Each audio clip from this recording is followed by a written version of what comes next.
Inona zany le antondianao honorable tetỳ amin'ny BC androany? Na eno ako ary mahita tsika ngamba eny amin'ny tambazotra eny hoe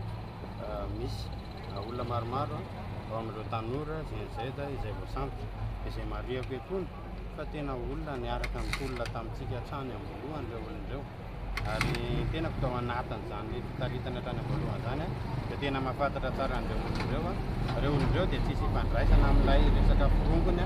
izay eritreretinareo fa ireo olon'ireo dia manana finiavana tanindrazana ary manana fitiavana tanindrazana ary manana finiavana dia hanavitra ny tanindrazana ary mahita ny zavatra tsy mety izy dia mijoro ireo olon'ireo kanefa ankehitriny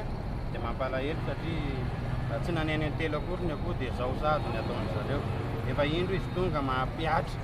an'ilay fomba fanao tsy nety teo aloha dia ao anatin'ny fisamborana izany inona fa dia ilay nataony teo aloha ihany hoe enjehana amin'ny alalan'ny resaka hoe atteinte à la sûreté de l'État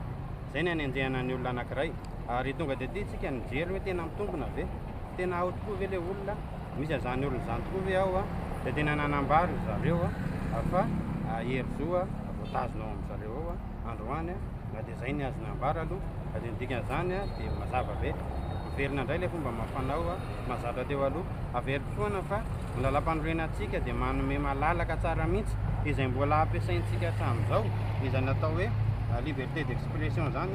ataontsika hoe liberté de manifester zany hoe fahalalahana amin'ny teny maneho ny hevitra na antsara na antsoratra io na andalam-be io dia omeny lalàna antsika daholo zany lalam-panorenana isika firenena malagasy ihany koa dia mbola nanao ny antsoina hoe convention internationale mahakasika ny resaka zon'olombelona na ny